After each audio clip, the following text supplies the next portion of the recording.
నమస్కారం friends, welcome to మంచి మార్గం ఛానల్. మన ఛానల్లో కొద్దిగా ఫ్యూచరిస్టిక్ విషయాలను నేను ఎప్పుడు డిస్కస్ చేస్తూ ఉంటాను. ప్రజెంట్ జరిగే విషయాలపై విశ్లేషణ చేయడము చాలా ఈజీ. అలా విశ్లేషణ చేసేవాళ్ళు టన్నుల కొద్ది ఉన్నారు జనాలు. అంటే ఇప్పుడు ఏం జరుగుతుంది దాని గురించి వివరిస్తూ ఉంటారు. ఆ వివరణ వల్ల మనకు లాభం అయ్యేది ఏం లేదు. మనకు జరగబోయే విషయాలు ముందుగా తెలిస్తే దాన్ని బట్టి మన జీవితాన్ని లేదా రోజువారీగా మనం దాన్ని మోల్డ్ చేసుకోవచ్చు. కొన్ని విషయాలు తెలిసినా మనం ఏం చేయలేము. కొన్ని విషయాలు తెలియకపోయినా మనము గట్టెక్కగలము. అంటే విషయ పరిజ్ఞానం ఉంటే కానీ జీవితం గడపగలమా అంటే అవును కాదు రెండు ఆన్సర్స్ మనకు లభిస్తాయి.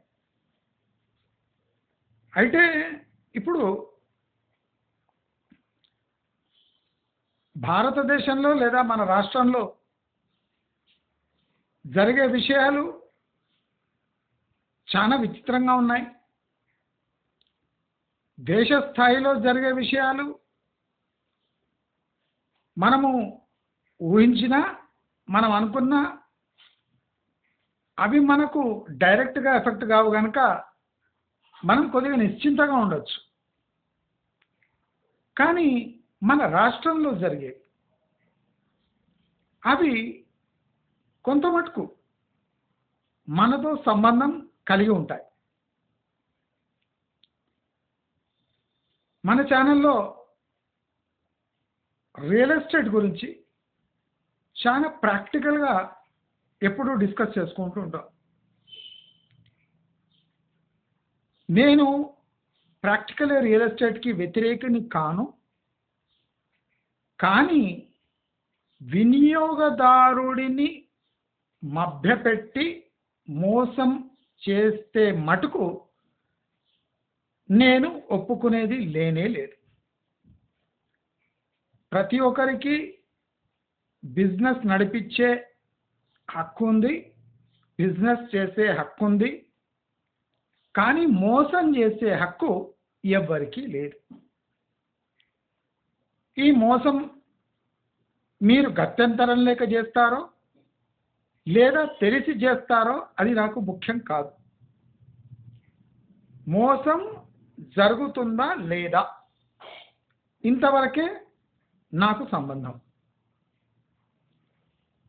రిస్క్లెస్ రియల్ ఎస్టేట్ అనే ఒక ఛానల్ 30 లక్షలకు ఒక రూము ఒక టాయిలెట్ అమ్మే ప్రయత్నం చేసింది. ఆ ఉచ్చులో ఎంతమంది పడ్డారో నాకు తెలియదు, కానీ మనం ఆ వీడియోపై విశ్లేషణ వేయంగానే ఆయన ఆ వీడియో డిలీట్ చేశాడు. ఆయన బిజినెస్ అంత పక్కాగా ఉంటే, ఆయన ఆఫర్ అంత నిజాయితీగా ఉంటే ఆ వీడియో ఎందుకు తీసేయాలి? బాగా అవగాహన ఉండి కోట్ల కొద్దీ డీల్ చేసే రిస్క్లెస్ రియల్ ఎస్టేట్ సౌరభ్ ఆ వీడియోని ఎందుకు డిలీట్ చేయాలి?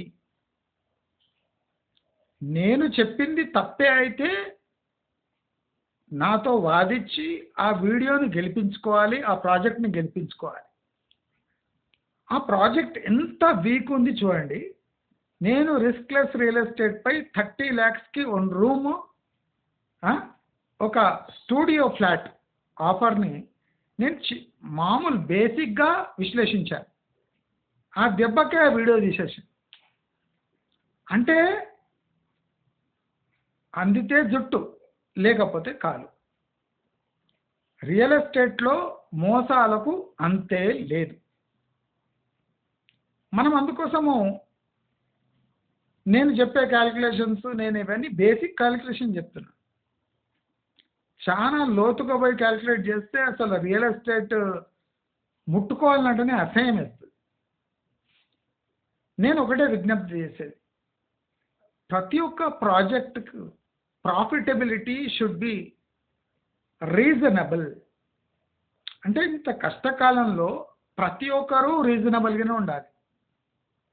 రీజనబుల్ ప్రాఫిట్స్ ఉండాలి, కస్టమర్స్కి కూడా రీజనబుల్ ఎక్స్పెక్టేషన్స్ ఉండాలి. అన్రీజనబుల్ ఎక్స్పెక్టేషన్, ఓవర్ ఎక్స్పెక్టేషన్ ఉంటే ప్రైస్ ఎస్కలేట్ అవుతుంది. సో ఇద్దరు బ్యాలెన్స్డ్గా ఉంటే ఏ ఇండస్ట్రీ అయినా బాగానే నడుస్తుంది. మనము ఇప్పుడు ఆంధ్రప్రదేశ్ పొలిటికల్ అట్మాస్ఫియర్ గురించి ఒకసారి బేరీజు వేసుకుందాం. చంద్రబాబు నాయుడు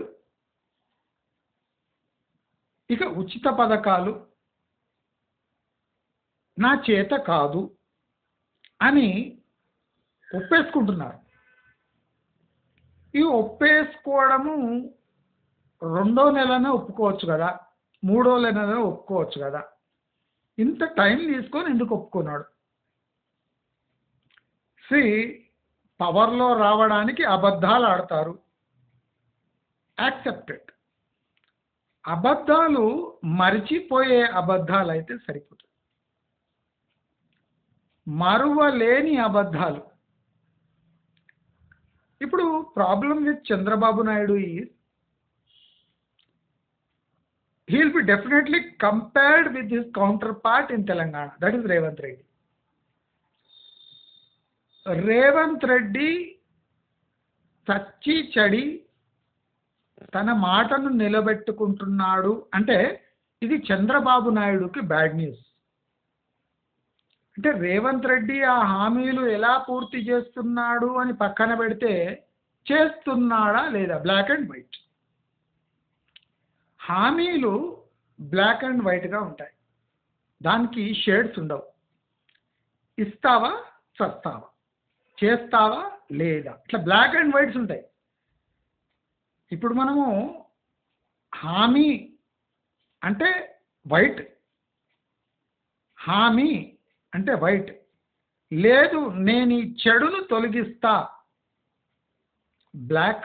అంటే మద్యం నేను ఆపేస్తా, నేను మద్య నిషేధం పెడతా, ఇది బ్లాక్. నేను మీకు రైతు భరోసా ఇస్తా, ఇది వైట్. వైట్ మీరు ఇగ్నోర్ చేశారా మీకు కష్టం మొదలైనట్టే, కష్టకాలం మొదలైనట్టే. మీరు బ్లాక్ ఇంప్లిమెంట్ చేయకపోయినా ఏం కాదు. ఫర్ ఎగ్జాంపుల్ మద్య నిషేధం నేను ఇంప్లిమెంట్ చేయలేను బాబు అంటే ఎవ్వడు నిన్నేం అనడు. సరేలే అందరు తాగేవాళ్ళే, నువ్వు ఆ హామీపై వెనక్కి తగ్గినందుకు కొన్ని మహిళా సంఘాలు వాళ్ళు వీళ్ళు అరుస్తారు తప్ప పురుష సమాజం మొత్తము నీ జేజేలు కొడుతుంది, కానీ నిన్నెవ్వడు ముట్టుకోరు, అంటే పొలిటికల్గా ముట్టుకోరు. కానీ నీవు ఎప్పుడు వైట్ సబ్స్టెన్స్ని అంటే ఇది ఫ్రీ, ఎడ్యుకేషన్ ఫ్రీ, నీకు సబ్సిడీలు ఇస్తా, నీకు ఇది ఫ్రీ అది ఫ్రీ, అమ్మ ఒడి ఆ ఒడి ఈ ఒడి, చాలా హామీలు ఇస్తారు. ప్రాబ్లం ఏమంటే నువ్వు హామీలు అమలు చేస్తాను అని వచ్చి ఏమండి వీలైతే అమలు చేస్తాను అన్నారు, మీరు ఖచ్చితంగా అమలు చేస్తాము, మా ప్రాణాలు పణంగా పెట్టైనా మీకు స్కీమ్స్ అందిస్తాము అని డైలాగ్ డెలివరీ ఎప్పుడు చేస్తారు అప్పుడే మీకు ప్రాబ్లమ్స్ మొదలవుతాయి. ఒక మంచి పాయింట్ జరిగింది ఏపీలో. చంద్రబాబు నాయుడు ఇనీషియల్గా హ్యాండ్సప్ అనేసింది, అది చాలా మంచిది. మొదటి సంవత్సరంలో చేతులు ఎత్తేస్తే మిగతా 4 సంవత్సరాల వరకు ప్రజలు మీ హామీలపై అంచనాకు వస్తారు. మీరు ఇంకో సంవత్సరం దాన్ని సాగదీసిండ్రు అంటే ఎలక్షన్ టైం వచ్చే వరకు మీకు వ్యతిరేకత విపరీతంగా తయారైంది. కనుక మీరు మొదటి సంవత్సరంలోనే చేతులు ఎత్తేసి ప్రజలపై చాలా పెద్ద ఎహసాన్ చేసేది, అంటే దయ చూపించింది. మేము చెప్పిన హామీలను మేము చిత్తశుద్ధితోని ఇంప్లిమెంట్ చేయలేము, ఎందుకంటే అని ఒక క్వశ్చన్ మార్క్. జగన్ పై నెట్టడము ఇప్పుడు వేస్ట్. మీరు ఈ హామీలు మేము పూర్తి చేయలేము అని హ్యాండ్సప్ ఎందుకు ఎత్తిందంటే, జగన్ లోపల పోతాడు అని మీకు హామీ ఇచ్చినాక మీరు ఈ హామీలు నేను నెరవేర్చలేను అని స్పష్టంగా చెప్పే ధైర్యం మీకు వస్తుంది. ఎందుకంటే అపోజ్ చేయడానికి జగన్ బయట ఉన్నాడు కనుక. జగన్ బయట ఉన్నంత కాలం మీకు నేను చెప్పిన హామీలు నెరవేర్చలేను అనే ధైర్యం లేదు. ఇంకోటి, కాంగ్రెస్ పార్టీ అక్కడ గట్టిగా లేదు. ఈ రెండు కలిసొచ్చే విషయాలు కనుక చంద్రబాబు నాయుడు అంత ఈజీగా ఒక 6 లక్షల కోట్ల ఫారెన్ పెట్టుబడులు తెస్తున్నాను అనేది కూడా 70% అబద్ధం అయిండొచ్చు.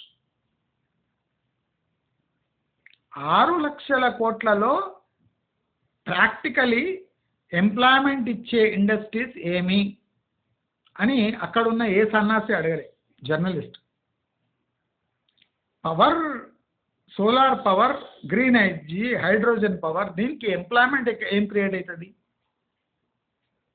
ఎంప్లాయ్మెంట్ క్రియేట్ కావాలి అంటే ఐటీ లేదా కాల్ సెంటర్స్ లేదా గార్మెంట్ ఫ్యాక్టరీస్ లేదా మ్యానుఫ్యాక్చరింగ్ ఇండస్ట్రీస్ లేదా ఎలక్ట్రానిక్స్ ఇండస్ట్రీ ఇటువంటివి వస్తే మాస్ ఎంప్లాయ్మెంట్ క్రియేట్ అవుతుంది. కానీ నీ green energy, hydrogen energy, HPCL, BPCL దీనివల్ల పెద్దగా తేడా రాదు. హెచ్పిసిఎల్, బీపీసీఎల్ అటువంటి కంపెనీస్ వస్తే వాళ్ళ సెంట్రల్ గవర్నమెంట్ మెథడ్స్ ఉంటాయి వాళ్ళ ఎంప్లాయ్మెంట్కి. లోకల్ మ్యాన్ పవర్కి అంత పెద్ద లబ్ధి ఏం చేకూరదు, ఎక్సెప్ట్ ట్రాన్స్పోర్టు, చిన్న చిన్న పనులకు తప్ప, సబ్ కాంట్రాక్ట్స్ తప్ప డైరెక్ట్ ఎంప్లాయ్మెంట్లో ఏ హెల్ప్ కాదు. దయచేసి చంద్రబాబు నాయుడు పై కూడా ప్రెషర్ పెంచవలసిన అవసరం ఉంది. ఇప్పుడు మనము ఆంధ్రప్రదేశ్ అట్మాస్ఫియర్ చూస్తే ఈ గడిచిన 2 నెలలలో పవన్ కళ్యాణ్ యొక్క స్వరం మారింది. స్వరం మారింది అంటే చంద్రబాబు నాయుడు ఇక 4 ఏళ్ల వరకు ఒంటరి పోరాటం చేయవలసిందే. పవన్ కళ్యాణ్ అపోజిషన్లో కూడా కూర్చోడానికి రెడీ కావచ్చు. అది టీడీపీకి కూడా ఆమోదయోగ్యంగా ఉండొచ్చు. ఇక్కడ కొసమెరుపు ఏమంటే బీజేపీ ప్రభుత్వం సెంటర్లో టీడీపీ సహాయం, నితీష్ కుమార్ సహాయంతో, జేడీయూ సహాయంతో కొనసాగుతూ ఉంది. ఇది టీడీపీకి బలం తప్ప ఇతర ఏ బలాలు ఇప్పుడు ప్రస్తుతానికి టీడీపీని రక్షించలేవు. వాళ్ళు 4 ఏళ్ళు కొనసాగే అవకాశం ఉంది. ఇది ఒక్కటే కొసమెరుపు. నేను ఎప్పుడు చెప్తున్నాను, ఒక ఘటన టోటల్ 3-4 ఇయర్స్ అనాలిసిస్ని చేంజ్ చేయొచ్చు. 2 నెలలక చంద్రబాబు నాయుడు పటిష్టంగానే పోతున్నాడు, ఇప్పుడు కూడా పటిష్టంగా ఉన్నాడు. కానీ ఆ పటిష్టత పలచబడింది. అది మనం గమనించవలసిన విషయం. ఇప్పుడు ఉచిత బస్సు ఎంత ఇంప్లిమెంట్ అయితే డౌట్. ఎందుకంటే ఉచితం అనేది చంద్రబాబు నాయుడుకు టాలీ కాని విషయం. ఉచితంగా ఇస్తున్నాడు అంటే ఎక్కడనో ఒక చోట గుంజుతాడు, ఎక్కడనో ఇక్కడ బ్రేక్ వేస్తాడు అని అర్థం. చంద్రబాబు నాయుడుకి హామీలకు అంటే వైరం ఉంది. హామీలు నెరవేర్చలేను అనుకుంటూనే నెరవేరుస్తాను అన్నట్టే ఉంటుంది చంద్రబాబు నాయుడు ధోరణి. కాబట్టి ఆయన బాగా బుద్ధి ఉపయోగించి 2 పనులు చేస్తాడు. హామీ ఇస్తాడు, హామీ నెరవేర్చను అని కూడా అంతే ఈజీగా చెప్తాడు. కాబట్టి చంద్రబాబు నాయుడు నుంచి ఇక ఉచిత హామీలు ఎక్స్పెక్ట్ చేయడం మూర్ఖత్వం.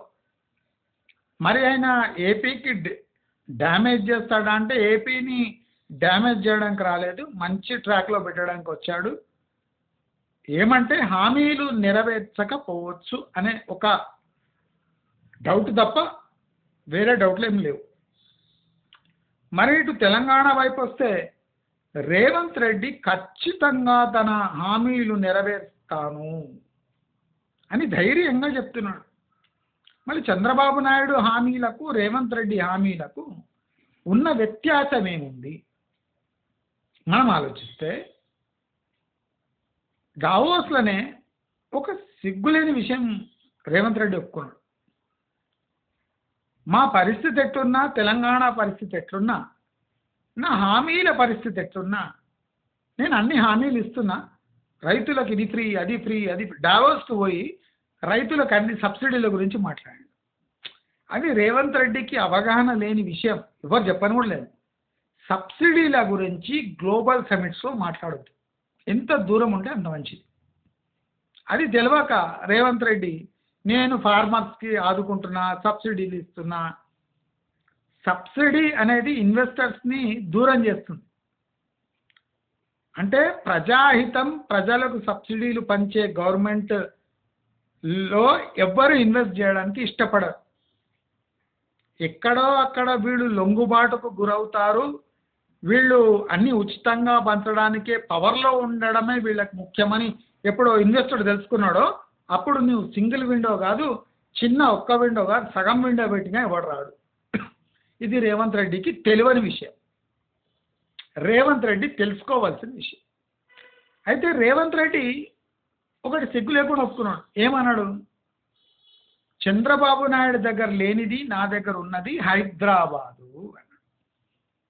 అంటే ఎవరో సాగు చేసిన భూమిని, పంటను తాను ఎప్పుడంటే అప్పుడు కోసుకొని అమ్ముకోనే వెసులుబాటు నాకు ఉంది అని ఒప్పుకున్నాడంటే అది ఎలాంటి మాటో మీరు అందరూ అండర్స్టాండ్ చేసుకోవచ్చు. సాగు వేరేవాడు చేశాడు, పంట వేరేవాడు తీశాడు. ఆ పంట వచ్చే సమయానికి ఈయన కౌలుకు తీసుకున్నాడు. కౌలుకు తీసుకొని ఆ పంట నాదే అంటున్నాడు.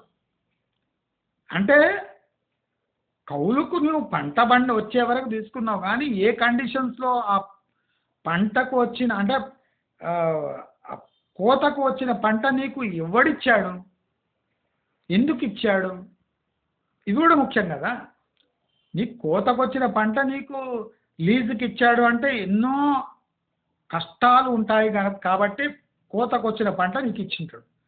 అది నీవు పెద్ద గ్రేట్గా చెప్పి హైదరాబాదు నా చెప్పు చేతల్లో ఉంది, నేను హైదరాబాదును పిండుకోగలను, నా హైదరాబాదు నాకు ఒక బంగారు బాతు అని చెప్పడము ఇది రెండో మిస్టేక్.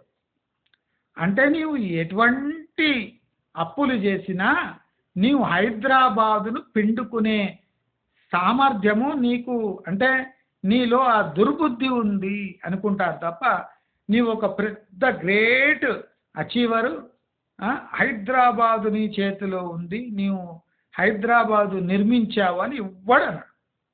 నీకు దొరికిన ఒక ఉచిత గిఫ్ట్ హైదరాబాద్, దాన్ని నీవు దుర్వినియోగం చేసుకుంటున్నా అంటారు కానీ సద్వినియోగం చేసుకుంటా అని ఏ మూర్ఖుడు అన్నాడు. ఇది రేవంత్ రెడ్డి విస్మరిస్తున్నాడు మళ్ళీ మళ్ళీ. రేవంత్ రెడ్డి ఇంకో విచిత్రమైన పని చేస్తున్నాడు.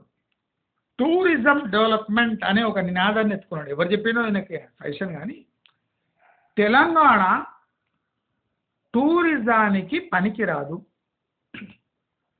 గమనించాలి, తెలంగాణ టూరిజానికి పనికిరాదు. తెలంగాణలో అమ్యూజ్మెంట్ పార్క్స్, తెలంగాణలో టూరిజం డెవలప్ కావాలంటే అమ్యూజ్మెంట్ పార్క్ రీజనబుల్ ప్రైజెస్లో ఉండాలి. నేను మొన్న చెప్పినట్టు అదే వండర్లా పిండర్లా పోతే 1400 అంట ఎంట్రన్స్. ఒక్కసారి వాటర్లో దిగి అక్కడ ఆ పూల్లో దిగినాక వేరే రైడ్స్ ఎక్కొద్దట, లోపల డ్రెస్సుకు 300 ఇవ్వాలంట. అంటే ఇటువంటి మిల్కింగ్ బిజినెస్లు టూరిజంని ప్రమోట్ చేయవు. రామోజీరావు ఒక చోట పిండితే వండర్లా ఇంకో చోట పిండుతుంది. అంటే పిండుడు ఒకసారి సంకేతం అందింది పిండుతున్నారు అని, మీ పంట ఇక నాశనం అయినట్టే. అది రేవంత్ రెడ్డి చాలా చాలా అబ్జర్వ్ చేయాలి థింగ్స్ మైక్రో లెవెల్లో. హైదరాబాదులో నిజాం ఆస్తులు తప్ప, 2 బొందలు తప్ప నీవు చూపించగలిగింది, గర్వంగా చెప్పుకోగలిగింది కొన్ని ప్లేసెస్ నీవు చెప్పగలవా? ఇప్పుడు చూడండి, మన దగ్గర ఒక ప్రాబ్లం ఉంది. రేవంత్ రెడ్డి ఎట్టి పరిస్థితుల్లో గుళ్లను ప్రమోట్ చేయడు. కాంగ్రెస్కి వ్యతిరేకమైన చర్య ఇది. గుళ్లను ప్రమోట్ చేయడం కాంగ్రెస్ అజెండాలో ఉండదు. ఇప్పుడు భద్రాచలంని డెవలప్ చేయొచ్చు, యాదాద్రిని డెవలప్ చేయొచ్చు, హైదరాబాదులో ఉన్న పాత గుళ్లను డెవలప్ చేయొచ్చు. అదే కాకుండా మన చిన్న చిన్న దర్శనీయ స్థలాలు ఉంటాయి, కొండలు గుట్టల్లో కొన్ని గుళ్ళు ఉన్నాయి. ఆదిలాబాద్లో నరసింహస్వామి గుడి ఉంది, అంటే వరంగల్ ఉన్నది. ఇలా ప్రతి ఒక్క జిల్లాలో కొన్ని ముఖ్యమైనవి ఉన్నాయి. ఇప్పుడు మహబూబ్నగర్లో పిల్లల మర్రి ఉంది, అది తుప్పుపట్టిన దర్శనీయ స్థలమే కావచ్చు, కానీ నీ బ్రెయిన్ యూజ్ చేసి దాన్ని ఒక టూరిస్ట్ హబ్ చూడండి. You can achieve only one thing, tourism or pollution. మీకు ఆప్షన్ లేకుండా టూరిజం డెవలప్ చేస్తున్నారంటే అక్కడ పొల్యూషన్ అవుతుంది. You should accept pollution and live with it. నీకు నేచర్ ముఖ్యమా, టూరిజం ముఖ్యమా? ఇప్పుడు అడవుల్లో నువ్వు టూరిజం నిర్వహిస్తే అక్కడ వైల్డ్ యానిమల్స్ డిస్టర్బ్ అవుతాయి, ఎకో సిస్టమ్ డిస్టర్బ్ అవుతుంది. దీన్ని యాక్సెప్ట్ చేసుకోవాలి. ఇప్పుడు నాగార్జున సాగర్ ఉంది, పోయినావు, బాగా డెవలప్ చేసినావు, బోట్లు షికార్లు పెట్టినావు, అక్కడ అంతా క్యాన్లు ప్లాస్టిక్ వ్యర్థాలని తయారవుతాయి. That is natural. అదేం పుణ్యక్షేత్రం కాదు, పవిత్రంగా ఉంచడానికి. బీర్ బాటిల్లో సోడా బాటిల్ వేసే స్థలం, అందరు అదే చేస్తారు. మరి దీన్ని యాక్సెప్ట్ చేసుకొని ముందు పోయే నీ దగ్గర ఏదైనా మెకానిజం ఉందా? వేస్ట్ డిస్పోజల్ సిస్టమ్స్ ఏమైనా ఉన్నాయా? లేవు. అంటే నువ్వు తెలంగాణని ప్రమోట్ చేయాలి, అది టూరిస్ట్ డెస్టినేషన్ అంటే నీ చేత కాదు. Because you have to start from the scratch. మనం విజిబుల్ చూస్తే చార్మినార్ ఒక సందర్శక ప్రాంతమే కాదు నన్ను అడిగితే. కుతుబ్ షాహీ టూమ్స్ ఏమన్నా సందర్శక ప్రాంతమా? గోల్కొండ కొంతవరకు చూడగలిగిన ప్రాంతం, ప్రాచీన స్మృతులు ఉంటాయి కనుక చూడగలిగిన ప్రాంతం. అది కూడా సరిగ్గా డెవలప్ చేయలేదు నా ప్రకారం. అంటే మీరు ఒక మహాత్యం ఉంటుంది. For example Karman ghat temple ఉంది. ఆ కర్మాన్ ఘాట్ టెంపుల్ని అంటే మహిమ గల టెంపుల్ అని చూపించే సామర్థ్యం ఇలా ఉండాలి. అది కాంగ్రెస్ గవర్నమెంట్ అలాంటి పనులు చేయడానికి పోదు. ఇప్పుడు మన useless fellow Kishan Reddy tourism minister, ఇప్పుడు వాడన్న ఈ కర్మాన్ ఘాట్ టెంపుల్ని డెవలప్ చేయొచ్చు. జిల్లలగూడలో వెంకటేశ్వర స్వామి టెంపుల్ ఉంది, ఇక్కడ రామంతపూర్ దగ్గర కూడా వెంకటేశ్వర స్వామి కూడా టెంపుల్ ఉంది, సికింద్రాబాద్లో భూదేవి అదే భూవరాస్వామి టెంపుల్ ఉంది, అంటే పంచముఖి ఆంజనేయ టెంపుల్ ఉంది, దత్తాత్రేయ గుట్ట ఉంది, కాచిగూడ శ్యాంబాబా మందిర్ ఉంది, బిర్లా మందిర్ ఉంది. బిర్లా మందిర్ అంటే అందరికి తెలిసిందే. కోకొల్ల స్థానాలు దాని మహిమలను చాటాలి. ఇప్పుడు తిరుపతి ఎందుకు ఫేమస్ అయింది? చిలుకూరు బాలాజీకి ఎందుకు పోతుండ్రు? ఏమంటే ఏమో దొరుకుతుంది రిటర్న్ అని పోతుంది. మీరు అలాంటి అట్మాస్ఫియర్ కానీ ఆ అర్చకులను దాని మహిమ చెప్పించే వీడియోలు కానివ్వండి, అక్కడ టూరిస్టులను అట్రాక్ట్ చేసే అంత సామర్థ్యము. ఇప్పుడు టెంపుల్ మేనేజ్మెంట్ కూడా ఒక టెక్నిక్. ఇతర కులాలను పెడితే వాళ్ళకు టెంపుల్ని డెవలప్ చేసే స్కిల్స్ ఉండవు, కమర్షియల్గా పోయి భూ కబ్జాలు చేస్తారు కానీ టెంపుల్ని డెవలప్ చేయరు. మీకు బ్రాహ్మణుల చేతిలో పెట్టడం ఇష్టం ఉండదు, ఎందుకంటే వాళ్ళు కమర్షియల్ ఏమైనా ఎక్స్ప్లాయిట్ చేస్తారేమో అని భయం. కానీ ఒక టెంపుల్ యొక్క మహాత్యం చెప్పేది బ్రాహ్మణులు ఒకడే. ఆ మహత్యం చెప్పుకుంటూ ఈ పూజలు వ్రతాలు ఇలాంటివి కూడా అక్కడ ఇప్పుడు కాళహస్తిల శని పూజలు, రాహుకేతు పూజలు, దీనివల్ల ప్రాక్టికల్గా ఏమైనా అవుతుందా కాదా అంటే 100 మందిలో ఒక 20 మందికి అవుతుండొచ్చు. కానీ ఆ 20 మందే 1000 మందిని తీసుకొని వస్తారు. కాబట్టి చాతనైన పనులు చేయండి అని నేను రేవంత్ రెడ్డిని కోరుతున్నాను. నేను అంత కోరేది అంతే, నీకు అర్థమయ్యే చాతనైన పని చేయి, వేస్ట్ దాంట్లో చేయబెట్టడానికి పోకు. నేను అది క్లియర్గా చెప్పదలుచుకున్నాను. ఇంకోటి, ఏఐ మనం మహత్యం చూస్తున్నాం. దానికన్నా ముందు మనం నిన్న మొన్న చెప్పిన వీడియోల్లో చెప్పిన విషయాలు ఇప్పుడు క్లియర్లీ మీ కళ్ళ ముందర ఇవాళ జరిగినాయి. అదేమంటే ఫిబ్రవరిలో మోదీని ట్రంప్ ఆహ్వానించాడు. నేను లాస్ట్ వీడియోలో ఏం చెప్పిన అంటే ఈ న్యూస్ బ్రేక్ కాకముందు మనం ఈజీగా పసిగట్టవచ్చు కొన్ని సిచ్యువేషన్స్, పొలిటికో గ్లోబల్ సిచ్యువేషన్స్ని అనాలిసిస్ చేస్తే ఇది మనకి ఈజీగా అర్థమవుతుంది. అదే కాకుండా చైనా వాడు ఇప్పుడు కైలాస్ మానసరోవర్ యాత్ర మొదలు పెడుతున్నాడు. నేను చెప్పినా లేదా, చైనా మోకరిల్లుతుంది, ఇండియాని సంతోషపరచడానికి తాను మోకాళ్ళ మీద వస్తుంది అని చెప్పినాను లేదా? అవుతుందా లేదా? అవుతుందా లేదా? ప్రతి ఒక్క విషయం అవుతుంది. నేను నిన్ననే చెప్పిన, అమెరికాకు ఆఫీసులతో సంబంధం లేదు, ఆఫీస్ ఎక్కడైనా పెట్టచ్చు. ఆఫీస్ అంటే 3rd గ్రేడ్ వర్క్ చేసే ప్లేస్ అని అర్థం అని చెప్పినాను లేదా? నేను ఇవాళ చూడండి, అమెజాన్లో 105 కోట్ల కఫలా జరిగింది, అంటే ఏదో స్కామ్ జరిగింది. ఎలా జరిగింది అంటే ఈ 3rd రేటెడ్ ఎంప్లాయీస్తోని ఎవడో టైఅప్ చేసుకొని డబ్బులు దింపించి ఫ్రీ రైడ్స్ని తప్పుగా లెక్క చూపించి 105 కోట్లు కొట్టేసారు. నేను అందుకోసము వాళ్ళు ఎక్కడన్నా బయట సెంటర్ పెడతా అంటే చాలా కేర్ఫుల్ ఉంటారు. వాళ్ళకు ఆఫీస్ పెట్టడానికి ఏం ప్రాబ్లం లేదు. They can monitor everything from a 1 room space in US.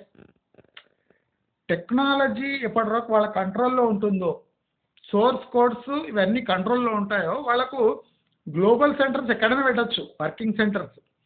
చీప్గా ఎక్కడ ఉంటుందో అక్కడ తీసుకుపోయి బిల్డింగ్ కడతాడు. వాడు మహబూబ్నగర్లో కూడా పెడతాడు, ఆదిలాబాద్లో కూడా పెడతాడు, చీప్ అనిపిస్తే. అంటే జియోగ్రాఫికలీ సేఫ్ ఉండాలి, సెస్మిక్ జోన్ ఉండొద్దు, ఫ్లడ్డింగ్ జోన్ ఉండదు, అంతే. ఆదిలాబాద్లో కూడా పెడతాడు, నక్సల్ ప్రాబ్లం లేకపోతే ఆదిలాబాద్లో కూడా పెడతాడు. గూగుల్ తన హెడ్ క్వార్టర్స్ని పెట్టేస్తాడు చీప్గా ల్యాండ్ ఇస్తే.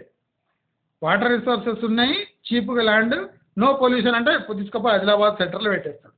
గూగుల్ హెడ్ క్వార్టర్సే పెడతాడు, వానికి ప్రాబ్లం లేదు.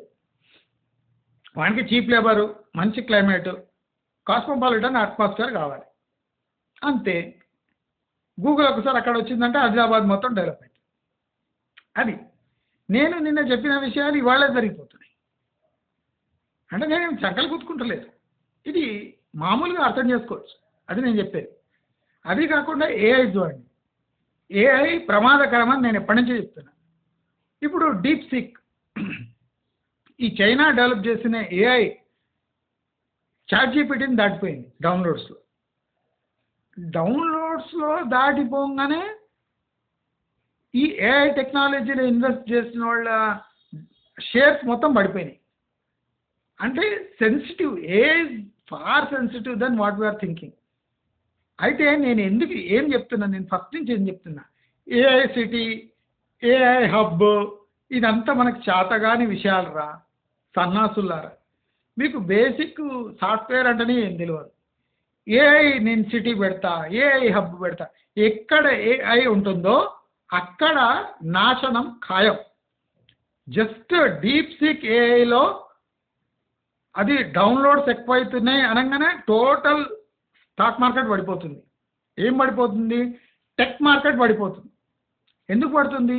ఫస్ట్ ఎఫెక్ట్ అయ్యింది టెక్నాలజీకి. కనుక వీళ్ళు ఈ సన్నాసులు హైదరాబాదులో ఏఐ సిటీ పెడతా, బెంగళూరులో ఏఐ సిటీ పెడతా. ఏఐ అంటే ఏమనుకుంటున్నారు? సన్నాసులు. ఈ సన్నాసులకు ఏం అర్థం కాదు, ఎందుకంటే సన్నాసులు కనుక. ఇప్పుడు సన్నాసులు అని చెప్పడానికి మనం వేరే వర్డ్ యూజ్ చేస్తాం అనుకోండి, ఆ దేశానికి అన్యాయం, రాష్ట్రానికి అన్యాయం అయిపోతుంది. కనుక ఈ సన్నాసులకు, ఇంక్లూడింగ్ శ్రీధర్ బాబు ఐఐటి చదివిండట, ఏం చదివిండో ఎట్లా చదివిండో దేవునికే తెలుసు. ఆయనకన్నా అర్థం కావాలన్నా ఏఐసిటీ వల్ల ఏం ఒరిగిందేం లేదు, ఉన్న ఉద్యోగాలు ఉడతాయని. ఏఐ టెక్నాలజీ డెవలప్ చేయాలంటే ఇంకా difficult. Basic AI search engines పెడితేనే మీకు ఇంత ప్రాబ్లం అయినప్పుడు ఏఐ టెక్నాలజీస్ డెవలప్ చేసేటప్పుడు అది ఎంత ప్రమాదకరం, ఎక్కడి నుంచి డౌన్లోడ్ అవుతున్నది, ఈ టెక్నాలజీ ఈజీగా తస్కరించవచ్చా, plus sensitivity of the information. నేను చెప్పి అమెరికా వాళ్లకు బయట నుంచి ప్రమాదం ఒకటే, ఎక్కడ వాళ్ళ టెక్నాలజీ దొంగతనం నేను నిన్న క్లియర్గా డిఫైన్ చేసిన. అమెరికా భయం వల్ల టెక్నాలజీ దొంగతనం అవుతుంది, టెక్నాలజీ సెక్యూర్గా ఉండాలి అనే బాధ తప్ప వాళ్ళకు సెన్సిటివ్ నేచర్ ఉండదు. వాళ్ళకి లాభమే వాళ్ళకి ఫస్ట్ ఇంపార్టెంట్. నువ్వు గిన తీసుకుపోయి ఆదిలాబాద్లో పెట్టి చీప్ లేబర్ ఉంటుంది అక్కడ టెక్ పెట్టమంటే పెడతాడు, వానికి ప్రాణం లేదు. మనం అనుకుంటున్నాం చాలా వాళ్ళు కాస్మోపాలిటన్ డెన్సిటీ అట్లేం లేదు. వాడు నువ్వు ఒక 10,000 మందిని తీసుకుపోయి ఆదిలాబాద్లో సెటిల్ చేపించి ఇక్కడ టెక్ పాపులేషన్ ఉంటుంది, అక్కడనే ఇంజనీరింగ్ పెట్టి ఏఐ ఇంజనీరింగ్ కాలేజీ పెట్టి ఏఐ అనే సబ్జెక్ట్ స్టడీ చేయడానికి అక్కడ ఆదిలాబాద్లో పెడితే ఆ గూగుల్ వాడు వీడు వచ్చి అక్కడనే పెడతాడు. ఎక్కడ చీప్ లేబర్ ఉంటారు అక్కడ ఉంటారు. వాళ్ళకు బియ్యం కాస్ట్లీనా, ఉప్పు కాస్ట్లీనా, వాళ్ళకు 6 లేన్ హైవే ఉందా, వాళ్ళకేం సంబంధం లేదు. చీపుగా నా ఆఫీస్ మెయింటైన్ అవుతుందా లేదా అంతవరకే. అయితే ఏఐ ప్రభావం మీకు ఇప్పుడే తెచ్చిపోయి ఉంటుంది. నేను ఎందుకు అరుస్తున్నానో, నేను ఏఐ యూనివర్సిటీకి ఏఐ హబ్బుకు 200 ఎకరాలు ఎందుకు ఇచ్చిందో, ఎకరాలకు ఏఐకి సంబంధమే లేదు. ఈ సన్నాసులకు ఎక్కడ ఎకరాలు ఇవ్వాలనో ఎక్కడ ఆఫీస్ స్పేస్ ఇవ్వాలనో తెలియని సన్నాసులు మన నెత్తి మీద వచ్చి కూర్చున్నారు. మన ఇంకా దౌర్భాగ్యం ఇది ఇట్లే ఏడుస్తుంది తప్ప ఏం లేదు. ఇంకో ముఖ్య విషయం నేను మళ్ళీ చెప్తున్నా, ఈ మూసీకి కొబ్బరి నీళ్ళకి ఏ సంబంధం లేదు. మీరు ఎన్ని కొబ్బరి నీళ్ళు తెచ్చి మూసీలో పోసినా బూడిదలేసిన పన్నీరే. మీరు 100 కోట్లు ఖర్చు పెట్టినా అది బూడిది పాలవుతుంది. నేను మళ్ళీ రేవంత్ రెడ్డిని హెచ్చరిస్తున్నా, ఈ మూసీ ప్రక్షాళన పక్కకు పెడతావా లేదా? నువ్వు ఈ ఫ్రీ బస్సు నువ్వు నడిపి నీ కాళ్ళ వేళ వాడతావో, అప్పులు తెస్తావో, నడిపిస్తావో నీ కర్మ, కానీ ఇది బూడిద పోసిన పన్నీరు అయితలేదు. అట్లీస్ట్ మహిళలు ఫ్రీగా ఎంజాయ్ చేస్తున్నారు. ఇక్కడ ఎంజాయ్మెంట్ లేదు, పాడలేదు, మొత్తం పోయి మురికి నీళ్ళలో చేరుతుంది నీ కొబ్బరి నీళ్ళు. కానీ వారైతే గోదావరి నీళ్లు కూడా నువ్వు మూసిలో కలుపుతా అంటున్నావు, కృష్ణా నీళ్లు నువ్వు మూసిలో కలుపుతా అంటున్నావు. దీనంత దరిద్రపు కొట్టు కాంగ్రెస్ నీ కూలదొబ్బే ప్రాజెక్టు ఇంకోటి లేదు. నీవు ఇట్లా కేటీఆర్ని లోపలేస్తున్నావు, నెక్స్ట్ ఎవడన్నా వచ్చినోడు నిన్ను లోపలేస్తాడు, ఇది ఖాయం. కనుక ఈ మూసి ప్రక్షాళన బంద్ చేసి ఆ ఎస్టీపీలు ఏమైనా కట్టేది ఉంటే కట్టి ఇక్కడికే ముగించవలసిందిగా నేను రేవంత్ రెడ్డిని కోరుకుంటున్నా. టూరిజంకి ఆ మూసీకి లింక్ పెట్టినామంటే అది ఎన్నడూ సక్సెస్ఫుల్ కాదు కాదు కాదు, ఇది నా శాపం కూడా అని చెప్తూ ఈ ఈ ఈ ప్రాజెక్టు మాత్రం విరమించుకోండి. నా వీడియో వినే ప్రతి కాంగ్రెస్ కార్యకర్త రేవంత్ రెడ్డి చెవులో పోయాడు, సార్ ఇట్లా ఒకడున్నాడు వాడు శాపం పెట్టిండు, గ్యారంటీ సక్సెస్ కాదట, మీరు విరమించుకోండి అని చెప్పండి. ఫస్ట్ వాడు నవ్వుతాడు, అయినాక అర్థమవుతుంది నేను ఎందుకు విరమించుకోండి అని చెప్పిన. టూరిజం డెవలప్ కాదు తెలంగాణలో, మీరు దొబ్బినా డెవలప్ కాదు. టూరిజం తప్ప వేరే విషయాలు మీరు మాట్లాడిన తెలంగాణలో ప్రాక్టికలీ సక్సెస్ అవుతుంది. టూరిజం డెవలప్ కాదు, ఏఐ మీరు హబ్బులు పెట్టడం తప్పు, మూసి ప్రక్షాళన అందరికన్నా ఘోరమైన తప్పు. ఇది పక్కన పెడదాం. ఇప్పుడు మన హైదరాబాద్ రియల్ ఎస్టేట్ ఇక బూమ్ స్టార్ట్ అయింది. ఎట్లయింది, ఎందుకు అవుతుంది? రీజనల్ రింగ్ రోడ్ వల్ల. రీజనల్ రింగ్, నేను ఒక చిన్న లాజిక్ ఎక్స్ప్లెయిన్ చేస్తా, ఈ రియల్ ఎస్టేట్ సన్నాసులకు అర్థమయ్యేటట్టు చెప్తా. ఇప్పుడు చూడండి, రీజనల్ రింగ్ రోడ్ ఎప్పుడు డిక్లేర్ అయిందో ఓఆర్ఆర్ మీద ఉన్న లేఅవుట్స్ మొత్తం డౌన్ అయిపోయింది. అంటే వాళ్ళ ఆశయం అంటే ఓఆర్ఆర్ కొద్దిగా ముందర పోతే మాకు చీప్గా దొరుకుతాయని చాలామంది విరమించుకున్నారు. అంటే ఓఆర్ఆర్ పక్వానికి రాకన్నా ముందే మీరేం చేసిండ్రు, ఆర్ఆర్ఆర్ డిక్లేర్ చేసిండ్రు.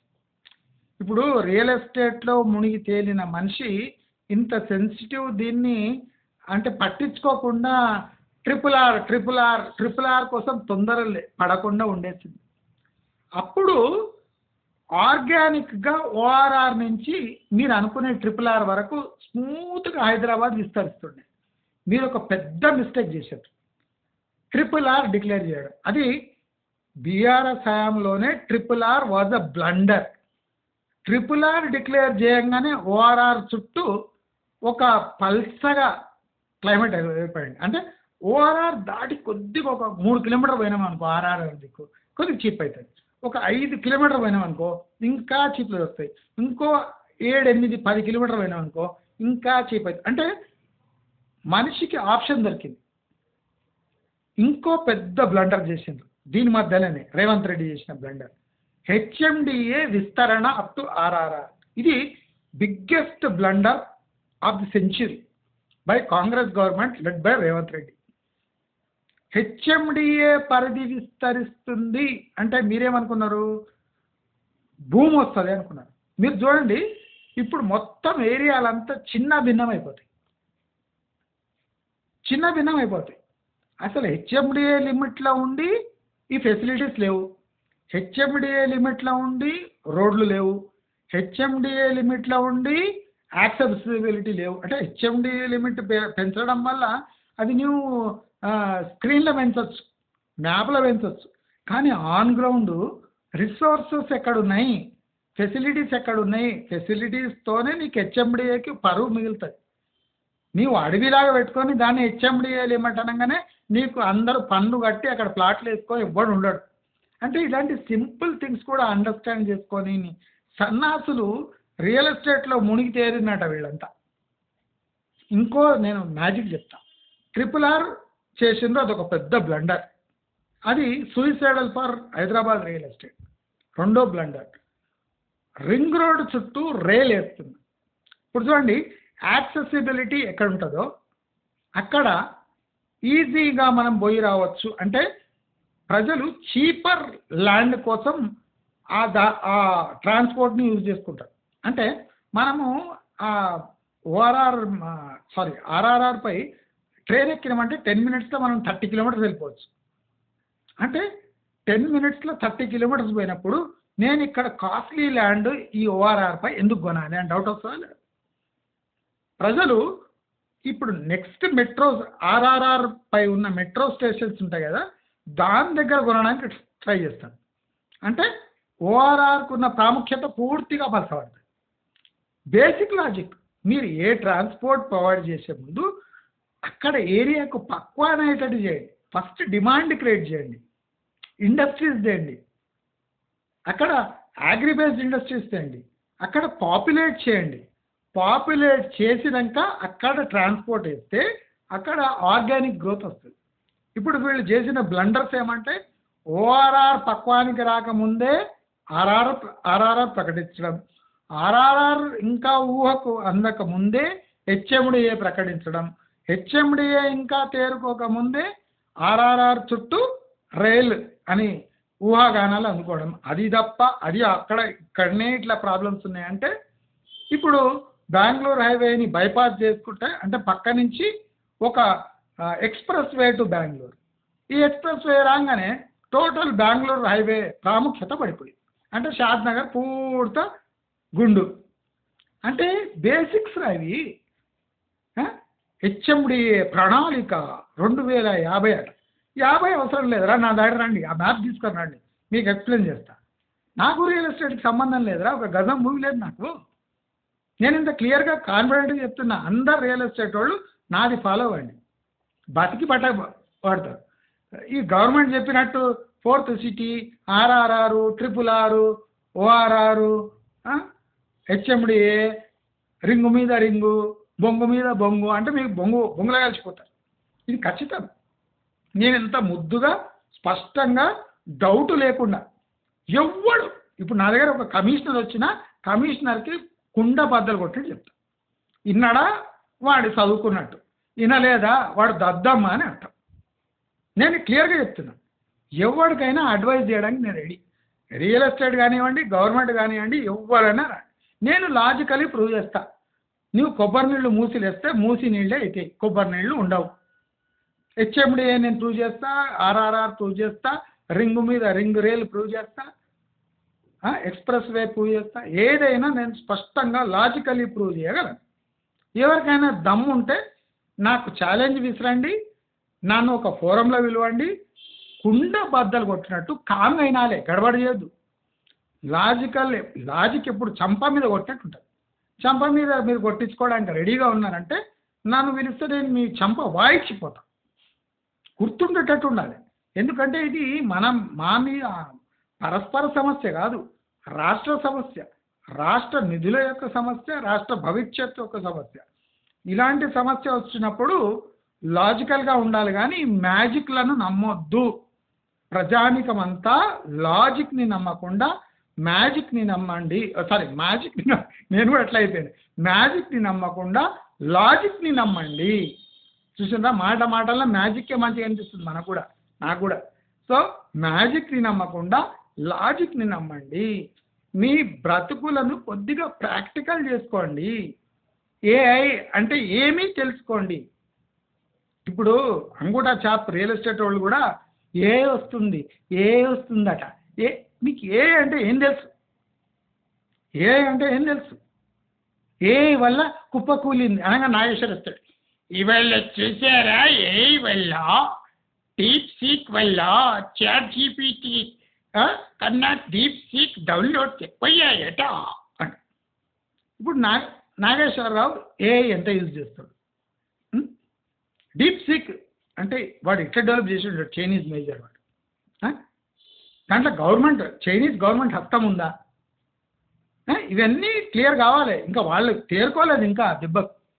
డౌన్లోడ్ కాగానే నాగేశ్వరం ఇచ్చింది. నాగేశ్వర్ ఎక్కడ కూర్చుంటారు? టాయిలెట్లో పైకాల్లో కూర్చుంటే ముఖం ఇట్లుంటుంది, పట్టుకొని వచ్చి కూర్చోబెడతారు, దూవుతారు, కొద్దిగా మేకప్ వేస్తారు, ఏమి వేస్తారో తెలియదు.